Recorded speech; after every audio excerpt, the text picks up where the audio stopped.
आए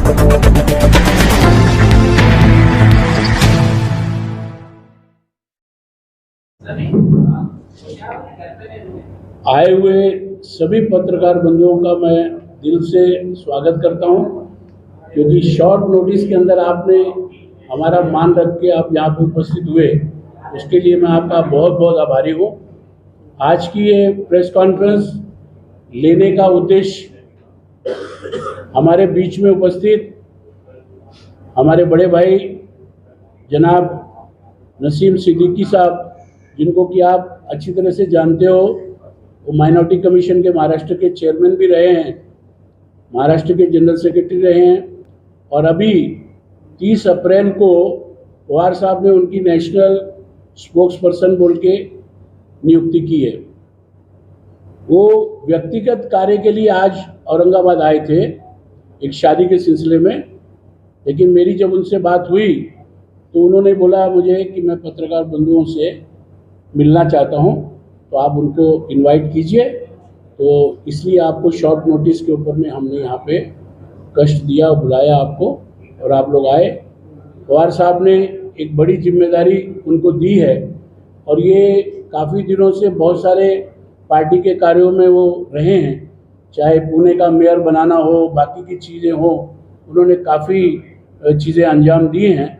तो मैं अभी ज़्यादा टाइम उनके और आपके बीच में ना लेते हुए आपको इतना ही मैं बोलना चाहूँगा कि नसीम भाई आपसे अभी इंटरेक्ट करेंगे, और उसके बाद जो भी नेशनल के सवाल हैं, स्टेट के कुछ सवाल हैं, और अभी जो कुछ भी डेवलपमेंट हुई है नेशनल में, जिस तरह से पिछले 7 भूंगर जी आपके चीफ सचिव हैं, वो हैं हमारे बहुत ही सीनियर लीडर मुश्ताक अहमद साहब हैं, हमारे बिना माइनॉरिटी के डिस्ट्रिक्ट प्रेसिडेंट है, और शहर अध्यक्ष खाजा बेग जी हैं, सैयद तौफीक है। आप लोगों का धन्यवाद मैं करना चाहूँगा कि बहुत ही शॉर्ट नोटिस में, जैसा हमारे भूंगर जी ने बताया कि एक पारिवारिक समारोह था हमारा औरंगाबाद में, और आने का कोई कार्यक्रम नहीं था, लेकिन अचानक मैंने औरंगाबाद आने का प्लान किया, कल रात में ही किया।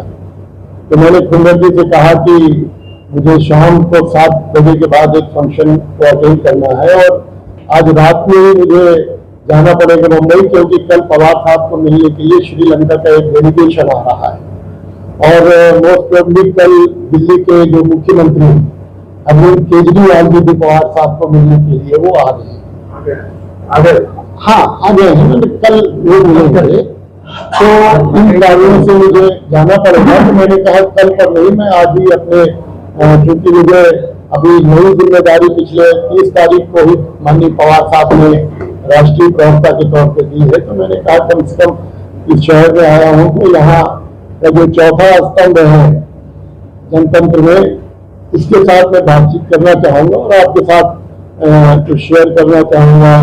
Will take a cup of tea with you, तो will be very pleasure subject for me, at least मेरे लिए बहुत सौभाग्य का विषय होगा। तो आप सब इतनी शॉर्ट नोटिस पे, शायद भूंगर जी ने आपको 1-1:30 बजे सूचना भेजी है, और आप सब लोग आए हैं, इसके लिए मैं आपका बहुत आभारी हूँ। मित्रों, आप जानते हैं देश की परिस्थिति आज बहुत ही संकट के दौर से देश गुजर रहा है। पिछले 8 सालों से इस देश में भाजपा की सरकार है, नरेंद्र मोदी जी के नेतृत्व में सरकार चल रही है। जितने वादे सरकार ने किए, आज तक एक भी वादा उन्होंने पूरा नहीं किया। वो कहते थे कि देश नहीं झुकने देंगे, देश नहीं बिकने देंगे। आज देश भी झुकाया जा रहा है और देश भी बिक रहा है।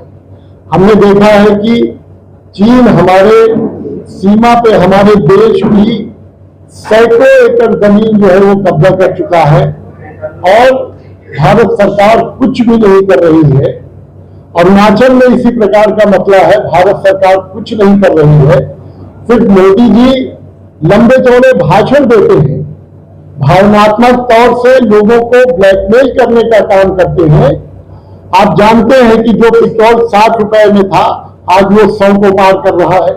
जिस सिलेंडर को लेकर स्मृति ईरानी जी दिल्ली की सड़कों पे धरना देती थी, आज वो सिलेंडर जो है वो 1000 रुपए के ऊपर जा रहा है। जिस सिलेंडर को मोदी जी उज्ज्वला के नाम पर गरीबों में बांटने का काम करते थे। मुझे किसी ने एक व्हाट्सएप भेजा कि एक ग्रामीण भारत की महिला उस सिलेंडर पर बैठकर खाना बना रही है।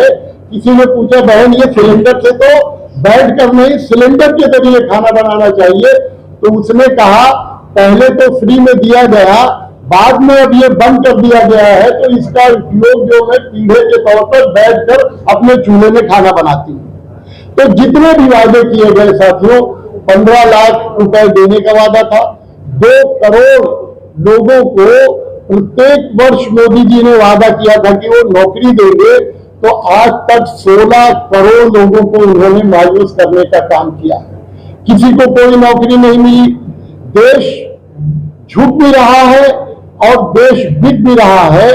आज LIC बिक गई, आज बैंक का खासगीकरण हो रहा है, एयर इंडिया बिक गई, हवाई जहाज बिक रहे हैं, हवाई अड्डे बेचे जा रहे हैं। जितनी भी पब्लिक लिमिटेड कंपनियां थी, सरकारी कंपनियां थी, आज वो निजी हाथों में दी जा रही है। कर्नाटकच्या निवडणुकीनंतर तुम्ही सगळे आनंदात आहात, पण ईव्हीएमच्या संदर्भातला आता काही विषय मागे पडलेला दिसतो तुमच्याकडून। तर असे एक मेसेज सोशल मीडियावर व्हायरल होते, ते असं आहे की 1-2 राज्य भाजप अशाच पद्धतीने हारे आणि त्यानंतर लोकसभेला एकत्रित ईव्हीएमचा घोटाळा करून पुन्हा सत्तेत येईल। हे याच्यावर काय बरोबर आहे, ईव्हीएम मशीन जे आहे त्याच्याद्वारे वोटिंग बंद केली पाहिजे, हे पुरे संपूर्ण देशाच्या लोकांचे आणि सगळे राजनैतिक दिनाचे ते आहे मत आहे। आणि जे वर्ल्ड मध्ये जे सर्वोच्च प्रगतिशील देश आहे अमेरिका, USA आणि आपण UK म्हणतो लंडन, या देशामध्येही आज जे निवडणूक आहे ते ठप्पा मारून होतात, ते बॅलेट पेपरवरून होतात, ईव्हीएम मशीनवर होत नाही।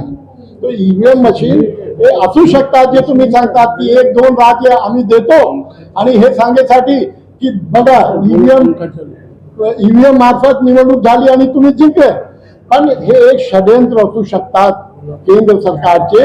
1-2 राज्य जाऊ द्या, पण दिल्ली आपके काबीज रहा। तो ईव्हीएम हटाओ, हे आमचे आंदोलन आहे, आमचे समर्थन आहे। ईव्हीएम नको देशाला, ईव्हीएम भीती वाटते का ते सांगा। हा भीती वाटते ना, जोपर्यंत ईव्हीएम आहे मला वाटते की ईव्हीएम मध्ये घोटाळा करून भाजपा सत्तावर येते। ईव्हीएम बंद केली पाहिजे। ईव्हीएम द्वारा चुनाव है। दिल्ली में एक 28 अप्रैल को ईद मिलन का कार्यक्रम जो है रखा था हम लोगों ने, जिसमें देश के सभी पॉलिटिकल पार्टी, BSP से, कांग्रेस से, JDU से, नीतीश जी की पार्टी से, लालू जी की पार्टी से, सारे पार्टी के नेता आए थे और देश के बड़े बड़े जो धार्मिक गुरु थे, अल्पसंख्यक समाज के, वो भी आए थे। उन्होंने एक ही बात कहा कि पवार साहब ऐसे समय में आपके नेतृत्व की आवश्यकता है, तीसरे मोर्चे को बनाने की आवश्यकता है। मैं तीसरे मोर्चे की जब नेतृत्व की बात करता हूं तो प्रधानमंत्री पद के दावेदारी की बात हम लोग नहीं कर रहे हैं, लेकिन तीसरे मोर्चे को एक शक्ल देने में, उसको लामबंद करने में, क्योंकि इस देश में एक ही नेता है जो ममता बनर्जी हो, नीतीश जी हो, अखिलेश जी हो, लालू जी हो, जो सर्वमान्य नेता है वो पवार साहब है। इसलिए 2024 की लड़ाई जो है वो कठिन है, बहुत संघर्ष वाली लड़ाई है, लेकिन मुझे उम्मीद है कि देश की जनता ने जिस प्रकार से कर्नाटक में अपना फैसला दिया है, कर्नाटक लोकसभा के लिए एक मिसाल बनेगा। धर्म की राजनीति नहीं चलेगी। धार्मिक होना बहुत अच्छी बात है, लेकिन कट्टरवाद होना धर्म में ये अच्छी बात नहीं है। तो कर्नाटक एक उदाहरण बनेगा और देश में 2024 में परिवर्तन होगा, और इस परिवर्तन में विपक्ष की सारी पार्टियां, सेकुलर पार्टियां, समविचारी पार्टियां एक होंगी, और उसमें आप सब लोगों का भी सहयोग चाहिए। गांधी विरुद्ध सावरकर जे वाद बीजेपी आणि आरजेडी म्हणून चालवलेला आहे, लोकांनी याचा विरोध केला पाहिजे। कुठे गांधी आणि कुठे सावरकर? गांधीने देशाला स्वतंत्रतासाठी लढा दिला आणि सावरकर अंग्रेजांची माफी मागून ते बाहेर आले। हे आम्ही सांगत नाही, ते इतिहास सांगते। तुम्ही सावरकरांबद्दल अनेक पुस्तकं लिहिलेलं आहे, त्यामध्ये काय काय सावरकरांनी केलेलं आहे। तो ये योग्य दुनिया के अमीर तरीन लोगों की लिस्ट में आ गए हैं। भैया माइक बंद कर दो। हाँ जरूरत माइक बंद कर दो। ऐसे आवाज बुलंद है आपकी। हाँ बिल्कुल बिल्कुल, ये बात सही है। आज अडानी जी, मैं पूछना चाहता हूं भारत सरकार से और विशेष तौर से वित्त मंत्री जी से, इस देश में किसानों की, मजदूरों की हालत बद से बदतर हुई है। इस नारे के बावजूद कि मोदी जी ने 5 साल पहले ये नारा दिया था कि किसानों की आय को दुगना करेंगे। आपके करीब नासिक है, आपके करीब दूसरे जलगांव जिले हैं, आप देखें कि आज टमाटर और प्याज किसान सड़कों पर उसको फेंकने के लिए मजबूर है। उनकी दुगना तो छोड़िए, जो लागत है वो भी आज किसानों को नहीं मिल पा रही है। तो देश की परिस्थिति साथियों बहुत नाजुक है। लेकिन प्रधानमंत्री कर्नाटक के चुनाव में जाते हैं तो विकास के मुद्दों पर बात नहीं करते हैं। ये बड़े शर्म की बात है कि देश के 70-75 साल के इतिहास में पहली बार कोई प्रधानमंत्री विकास का मुद्दा न लेकर धार्मिक मुद्दों पे जो है वो राजनीति करने का काम कर रहा है। बजरंग दल पे जो प्रतिबंध लगाने की बात थी कांग्रेस के घोषणा पत्र में, उन्होंने बजरंग दल को बजरंग बली के साथ जोड़ दिया। इसके पहले उत्तर प्रदेश में मोदी जी ने और योगी जी ने शमशान और कब्रिस्तान के मुद्दे पर चुनाव जीतने का काम किया। साथियों, हम इतना ही कहना चाहेंगे, ये देश संविधान से चलेगा, ये देश गंगा जमुना संस्कृति से चलेगा, ये देश आपसी भाईचारे से चलेगा। इस देश में हिंदू, मुस्लिम, सिख, ईसाई जिन्होंने देश में बड़ी कुर्बानी कर देश की आजादी को हासिल करने में अपना योगदान दिया, गांधी जी के नेतृत्व में जो लड़ाई लड़ी, आज ये देश गांधीवादी विचारधारा से ही चलेगा। गोडसे की विचारधारा से देश नहीं चल सकता है। लेकिन दुर्भाग्य की बात है कि आज गोडसे हो या सावरकर हो, उनको हीरो बनाए जाने का काम हो रहा है साथियों। इसलिए हम इतना ही कहना चाहेंगे कि देश की परिस्थिति बहुत नाजुक है और ऐसे में पूरे देश की निगाहें राष्ट्रवादी कांग्रेस पार्टी के जो प्रमुख है, हमारे हम सब के नेता माननीय शरद पवार साहब की ओर लगी हुई है। पिछले दिनों नीतीश कुमार जी उनसे मिलके गए, मैं भी उस बैठक में शामिल था। पवार साहब के साथ जो है उन्होंने बुलाया था उनके बंगले पे। नवाब सामने नहीं आए और अभी जयंत पाटिल को भी घेरा गया है। देखिए, आपने अच्छा सवाल छेड़ा, मैं उस पर ज्यादा भाष्य तो नहीं करना चाहता था, लेकिन आप देख रहे हैं कि इस देश में बीजेपी के खिलाफ जो व्यक्ति बोलेगा, वो चाहे राजनेता हो, उद्योगपति हो, इंटेलेक्चुअल हो या पत्रकार हो, ईडी उसके घर जरूर जो है निमंत्रण पत्रिका लेके जाएगी। ईडी नहीं गई तो सीबीआई जाएगी, सीबीआई नहीं गई तो और तीसरी कोई एजेंसी जो है वो एनसीबी जाएगी, नारकोटिक्स वाले जाएंगे। तो इस देश में जो अपन कहते हैं ना, सूर बुद्धि में चालेला राजकारण है, ये एक बिल्कुल साजिश के तहत डराने का, धमकाने का, प्रलोभन का, लालच का। आप अगर खुशी से नहीं आएंगे तो ईडी से लाए जाएंगे, अगर आप खुशी खुशी नहीं आएंगे तो सीबीआई के जरिए लाए जाएंगे। तो ईडी का दुरुपयोग हो रहा है, एजेंसियों का दुरुपयोग हो रहा है। आपने देखा नवाब मलिक को जेल के अंदर डाल के रखा है, अनिल देशमुख को बिना किसी गुनाह के, बिना किसी आरोप के, जिस कमिश्नर ने आरोप लगाया था कि 100 करोड़ हमसे उगाही के लिए कहा गया, उसी कमिश्नर का हलफनामा है कि हमसे किसी भी प्रकार की पैसे की मांग नहीं की गई और 100 करोड़ का आंकड़ा 1 करोड़ 35 लाख पर आ गया। जो अनिल बाबू ने किसी एजेंसी से अपने जो शिक्षण संस्था है उसको चलाने के लिए जो कर्ज लिया था, उसको रिश्वत के तौर पे दिखाया गया। अभी हमारे प्रदेश अध्यक्ष जयंत राव पाटिल जो है, उनको जो आप सब लोग जानते हैं, महाराष्ट्र में जो स्वच्छ छवि के लोग हैं, ईमानदार लोग हैं, ऑनेस्ट हैं, जिनको मिस्टर क्लीन कहा जाता है, ऐसे जयंत पाटिल का उसमें शुमार होता है। वो जयंत पाटिल को भी मॉरली त्यांचे खच्चीकरण करण्यासाठी, राष्ट्रवादी कार्यकर्त्यांचे खच्चीकरण करण्यासाठी की बघा तुमचे जे चांगले लोक आहेत, तुमचे जे स्वच्छ लोक आहेत, चरित्रवान लोक आहेत, त्यांना पण आम्ही ईडीचे नोटीस पाठवलेले आहे आणि तुम्ही पण सावध राहा। तुम्ही जर सरकारच्या विरुद्ध बोलले तो तुम्हाला पण आम्ही निमंत्रण पत्रिका देणार है। तो जयंत पाटिल को बुलाया गया, 9.5 घंटे उनसे पूछताछ हुई, उन्होंने ईडी को सहयोग किया।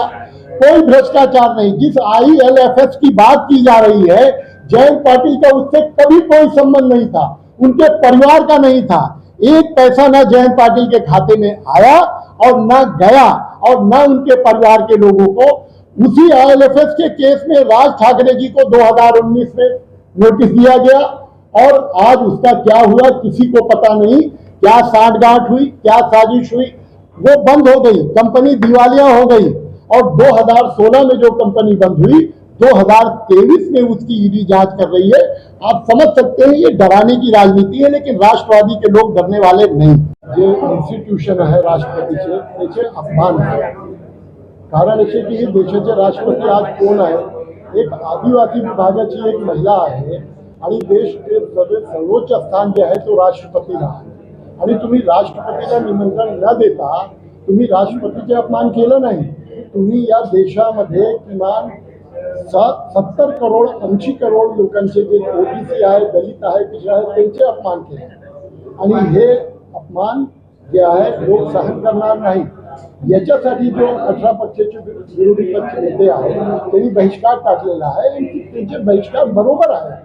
कारण अशा की सगळे मोदीजीचं नाव द्यायचे, पटेल इन्स्टिट्यूटचे मोदीचे नाव द्यायचे, सगळे मोदीचे नाव द्यायचे, तर त्यांची जे किती त्यांची राजनैतिक क्षमता काय आहे, त्यांच्या डोक्यात काय आहे, याच्यासाठी हे उद्घाटन त्याच्या आमच्या सगळ्यांच्या विरोध आहे। आणि हे उद्घाटन नवीन इमारतीचे संदर्भांचे उद्घाटन राष्ट्रपतीच्या हस्ते केलं जाए। इसका कारण राज्य बता सकते हैं कि वो क्यों खामोश हुए हैं, लेकिन इशारा उसी तरफ है। संसदेची नवीन इमारत बांधून तयार आहे, तर नवीन प्रवाह संयुक्त संसदेच्या इमारतीला डॉक्टर बाबासाहेब आंबेडकरांचं नाव द्यावं आणि संविधान दिनी त्याचं लोकार्पण करावं। परंतु वीर सावरकरांच्या जयंतीच्या दिवशी त्याचं उद्घाटन करण्याचा प्रयत्न केंद्र सरकार करत आहे। तर तुम्हाला खरंच वाटतंय की डॉक्टर बाबासाहेब आंबेडकरांचं नाव त्या वास्तूला दिलं जावं? कारण भारताच्या संविधानावर देश आहे। ऍक्च्युली आपण जर ईमानदारीने काम केलं तर हे देशाचे जे संविधान आहे, त्या संविधानचे निर्माता जे कमिटी होते त्याचे अध्यक्ष बाबासाहेब आंबेडकर होते, आणि जर ही इमारत नवीन इमारत मोदीजींनी केलेली आहे तर त्याचे नाव बाबासाहेब आंबेडकर हे नाव दिला पाहिजे। एक, आणि हे देशामध्ये बाबासाहेबांचे जे विचार आहेत ते नष्ट करण्याचे प्रत्येक गोष्टी भाजपा आणि त्यांचे सहयोगी दल करत आहे। आज संविधानला नष्ट करण्याची गोष्टी, संविधानला डायल्यूट करण्याची गोष्टी, दलितांना त्यांच्या अधिकारचे वंचित करण्याची गोष्टी, आणि सेक्रेट आणि OBC समाजाला न्याय न देण्याची गोष्टी, हे सगळे जे आहे प्रखरपणे RSSने आपली भूमिका मांडलेली आहे। मोहन भागवतने वारंवार हे सांगितलेलं आहे की हे देशामध्ये आता रिझर्वेशनची गरज नाही आहे। रिझर्वेशनची गरज नाही आहे म्हणजे बाबासाहेब आंबेडकरने जे अधिकार आम्हाला दिलेला आहे ते सगळे त्यांना संपवायचे आहे। त्यांना मी सांगितलं की सावरकरचे जे आहे विचार, आणि सावरकरचे काय विचार होते तुम्हाला सगळ्यांना माहित आहे, त्याच्याबद्दल आम्ही जास्त बोलणार नाही। कारण की आमचे हे जे थर्ड फ्रंटमध्ये वज्रमुठ आहे त्यामध्ये ठीक आहे, शिवसेना ते थोडे विचार त्यांचे बरोबर आहे, याच्यामुळे त्याच्यावर आम्ही ज्यादा भाष्य करणार नाही। पण तुम्हाला पत्रकार मंडळांना सगळे माहित आहे की सावरकरांचे काय विचार होता, त्यांचे हिंदू राष्ट्राबद्दल काय विचार होता, अल्पसंख्याक OBC दलितांचे बाबत त्यांचे काय विचार होता, तो आज सावरकरचे काय योगदान काय आहे। बाबासाहेबांचे हे देशाचे राजकारणाचे देशाचे संविधान, आज जे देश चालतो तो बाबासाहेब आंबेडकरच्या संविधानावर चालतो, हे बदलायचे त्यांचे प्रयत्न आहे। याच्यामुळे हे बाबासाहेबांचे नाव घेतात। मोदीजी पार्लमेंटमध्ये गेले आणि बाबासाहेबांचे ते पाय पडले संविधान देऊन, ते सगळे हे नाटक बंद केलं पाहिजे। आणि जी नवी संसदची इमारत जे तयार झालेली आहे त्याचे उद्घाटन देशाचे राष्ट्रपतीने केला पाहिजे, पंतप्रधान नाही केलं पाहिजे। ते काँग्रेसने पण सांगितलं, आणि आमच्या सगळ्यांचे विरोध आहे की याचे राजकारण तुम्ही करू नका, राजनीती यामध्ये आणू नका। तुम्ही देशाचे सर्वोच्च कोण राष्ट्रपती। कर्नाटक का रिजल्ट 2024 तक कुछ नई रणनीति लाएगा या कुछ बदलाव आएगा, इसका इम्पैक्ट पूरे देश में अलग अलग हो जाएगा। दूसरी तरफ बीजेपी नेता भी बोलते हैं कि एक राज्य अगर हार दिए तो कुछ नहीं होगा, पूरा देश बीजेपी के साथ है। तो अभी उनका भी दावा है और आपका भी दावा है, इस दावे पर आपको क्या राय है? देखिए, अगर आप राजनीतिक जो तालिका है, चार्ट है देश की, उसमें अगर आप ध्यान से देखें तो सिर्फ 6 राज्यों में बीजेपी की सरकार है, 22 राज्यों में बीजेपी की सरकार नहीं है। आप ये समझ लीजिए, मध्य प्रदेश में नहीं है, राजस्थान में नहीं है, आंध्र प्रदेश में नहीं है, तेलंगाना में नहीं है। ऐसे 22 राज्य हैं, नॉर्थ ईस्ट के 7 राज्यों में बीजेपी की सरकार नहीं है, एक नागालैंड छोड़। तो ये कहना है कि एक राज्य हाथ से गया, वो एक राज्य जो है वो दक्षिण भारत का द्वार है, that is the gateway of south India. उसके हारने का मतलब है दक्षिण भारत में बीजेपी की समाप्ति। और उत्तर भारत में उत्तर प्रदेश छोड़ दें और मध्य प्रदेश छोड़ दें तो आज बीजेपी कहीं नजर नहीं आ रही है। इसलिए बीजेपी इस घमंड में नहीं रहे। राहुल गांधी जी, राजीव जी जब इस देश के प्रधानमंत्री थे तो लगभग 400 लोकसभा की सीटें थी उनके पास। तो इस देश में मोदी जी से बड़ा आंकड़ा कांग्रेस के पास था, लेकिन आज क्या परिस्थिति है देश में हम देख रहे हैं। ठाकरे गुट और शिंदे गुट फिर से एक आ सकता है, ये पॉलिटिकल अपडेट है आज की। तो क्या आपको लगता है कि ये जो फूटे ये फिर से एक हो सकते हैं? अगर एक होते हैं तो महाविकास आघाड़ी पे क्या इसके परिणाम होगा? देखिए, वो एक हो या न हो, महाविकास आघाड़ी के उनके एक आने से कोई असर नहीं होने वाला है और नहीं आने से नहीं होने वाला। महाविकास आघाड़ी तीनों पार्टियां, कांग्रेस, एनसीपी और शिवसेना, ठाकरे गठ मिलकर हम चुनाव लड़ेंगे। और हमारा दावा है कि महाराष्ट्र में तीनों लगभग जो है वो 200 के करीब विधानसभा की सीटें हम चुनकर लाएंगे। लेकिन शिंदे गठ का सवाल है, मैं आपको इतना ही कहना चाहूंगा कि जितने लोग उनमें गए हैं उनमें करीब 40-42 लोग लौटकर विधानसभा में आने वाले नहीं हैं। अच्छा लग रहा है कि राष्ट्रवादी के पीछे ही पड़ी है।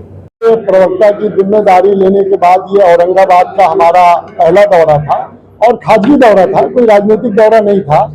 लेकिन ये हमारी इच्छा थी कि जब औरंगाबाद ऐसे ऐतिहासिक शहर में हम आए हैं तो यहाँ जो हमारे पत्रकार बंधु हैं उनके साथ बैठकर कुछ चर्चा हो जाए, राजनीतिक विषयों पर बातचीत हो जाए। तो कोई बहुत विषय पकड़कर नहीं, एक औपचारिक चर्चा के लिए हम यहाँ आए थे और आप लोगों के साथ देश के बहुत सारे गाँव को लेकर, औरंगाबाद मसले को लेकर माइनॉरिटी समाज नाराज है, खासकर राष्ट्रवादी पार्टी से नाराज है। अब ये समाज को आने वाले चुनाव में जोड़ने के लिए क्या कोशिश की जाएंगी, क्या रणनीति बनाएंगे आप?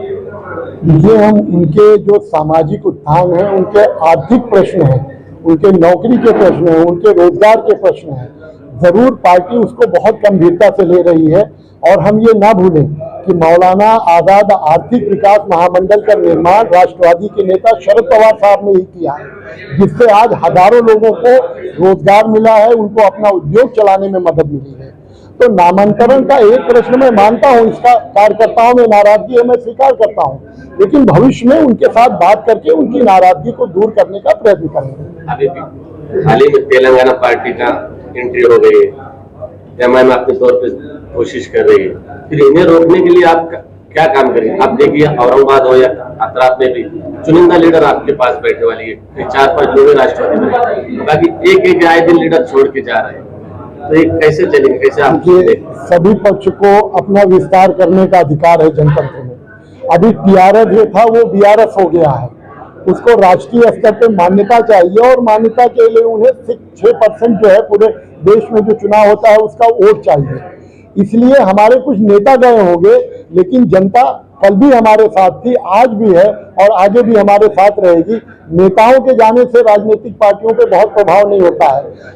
मेन जो है हमारा कैडर जो है वो जनता है, जनता जनार्दन है, जनता जिसको चाहेगी वही सत्ता में आएगी और जनता आज महाविकास आघाड़ी के साथ कि आज हमारे साथ जो है मुसलमान है, लेकिन जब टिकट की बात आती है तो हमारे मुसलमान लोग हो जाते हैं। ये पॉलिसी जो राष्ट्रवादी कांग्रेस ने फैलाई है, इससे जो है कांग्रेस ने भी पूरी चीज को अडॉप्ट किया और आपकी पार्टी भी आगे भी वही करने वाली है। आपको लगता है कि जो है आगे जो है कम से कम महाराष्ट्र में जो है लोकसभा की 48 में जो है 10-12 सीट देंगे। देखिए 10-12 तो नहीं दे सकते हैं, लेकिन 1-2 सीटें हमेशा हम लोग देते रहे हैं और चुनाव में क्या होता है हम देखते हैं। एक दो सीटों से वहीं जाके इलेक्शन लड़िए और वहीं उनसे नहीं, देखिए आज फौजिया खान राज्यसभा में है, मुस्लिम माइनॉरिटी है, इसके पहले मस्जिद में बंद थे, तो हमारी संख्या कम होने के बावजूद भी हमारे 4 खासदार राज्यसभा में हैं, उसमें 1 मुस्लिम है। इसका मतलब हमने 25% मुस्लिम को प्रतिनिधित्व दिया है। चुनाव में एमएलए में भी हम देखेंगे कि ज्यादा से ज्यादा मुस्लिम उम्मीदवारों को हम टिकट दे सके, लेकिन शर्त यह है कि जिताऊ उम्मीदवार होने चाहिए। हमको भाजपा को सत्ता से बेदखल करना है, इसलिए सभी समाज को साथ में लेकर चलना है, माइनॉरिटीज को भी लेकर चलेंगे। 2024 का इलेक्शन बहुत चैलेंजिंग इलेक्शन है, ये विपक्ष के लिए और मोदी जी के लिए भी।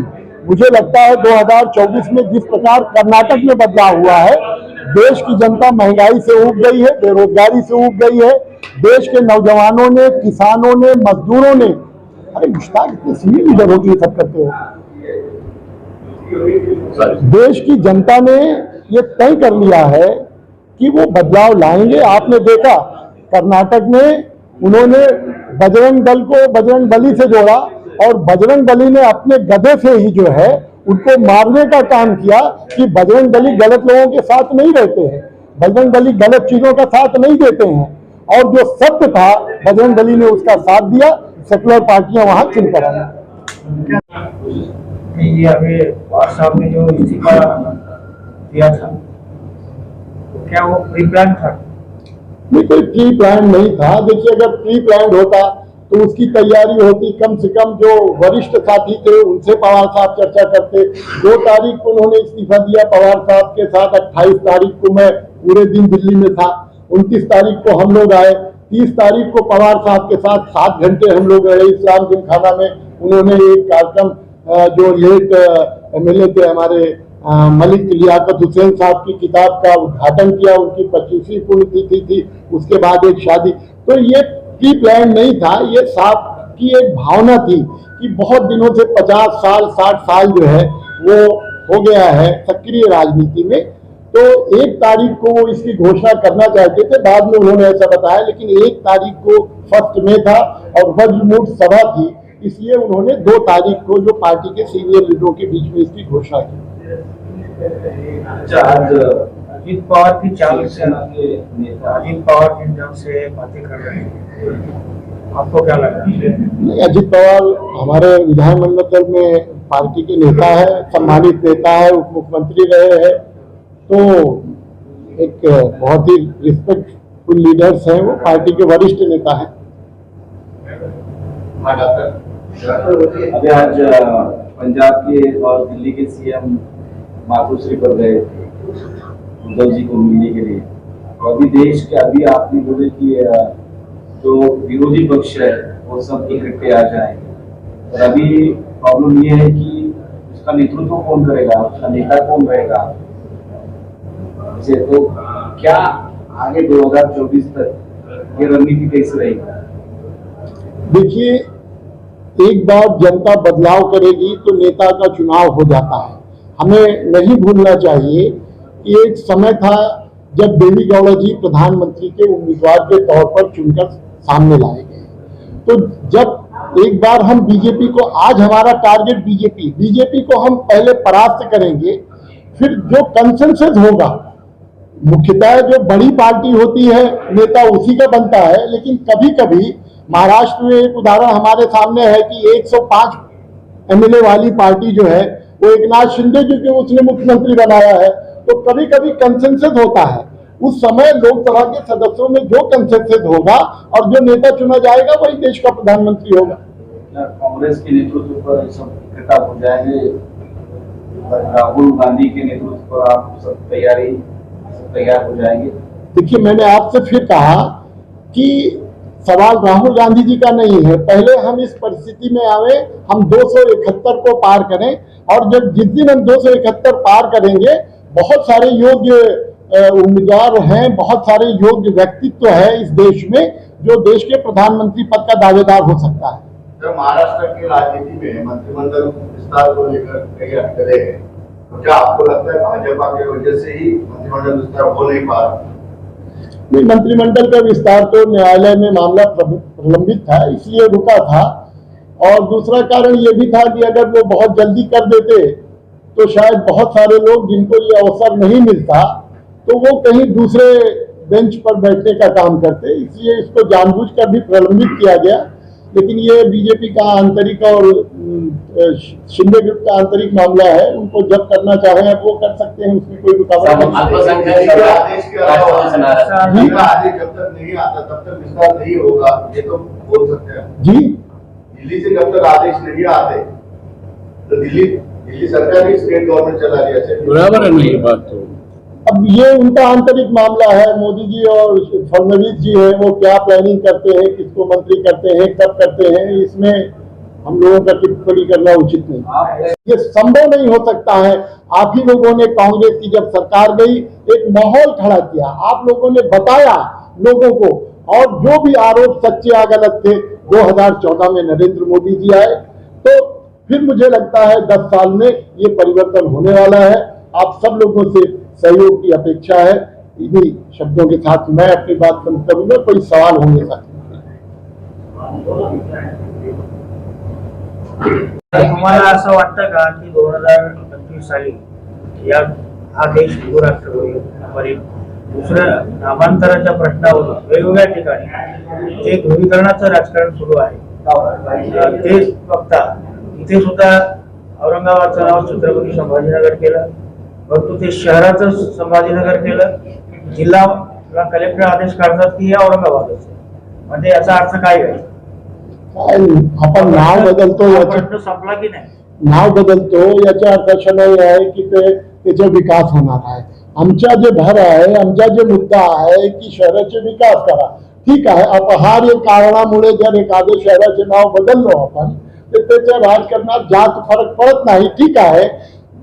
उद्धवजीने फार जुनी मांग होती, बाळासाहेब ठाकरेंचे स्वप्न होता, त्यांनी केला, आमची सहमती न होती, राष्ट्रवादीची भूमिका प्रकट होती, क्लिअर होती, तरी आपण सरकारमध्ये होतो, मी सांगतो ना सरकारमध्ये होतो, याच्यामुळे कधी कधी सगळे निर्णय एकमताने होत नाही पण बहुमताने होते। तर हे बहुमताने झालेला निर्णय आहे, पण जे कर्नाटकने सिद्ध केलेला आहे त्यांना कितीही धार्मिक उन्माद करू द्या, कितीही त्यांना जे आहे हिंदुत्वच्या नावावर त्यांना काय जे करतात ते करू द्या, पण देशाचे लोक समजदार आहेत, सगळे त्यांना सगळे माहित आहे की हे देश कधी हिंदू राष्ट्र होऊ शकत नाही। कारण असे की अल्पसंख्याक समाजला सोडा, तुम्ही जैन समाजला विचारा, दलितांना विचारा, ओबीसीना विचारा, सिखांना विचारा, ख्रिश्चनना विचारा, पारसीना विचारा की तुम्हाला कॉमन सिव्हिल कोड मान्य आहे का, ते सांगतात नाही। जब कॉमन सिव्हिल कोड त्यांना मान्य नाही आहे तो हिंदू राष्ट्र कशा ते मान्य करतात?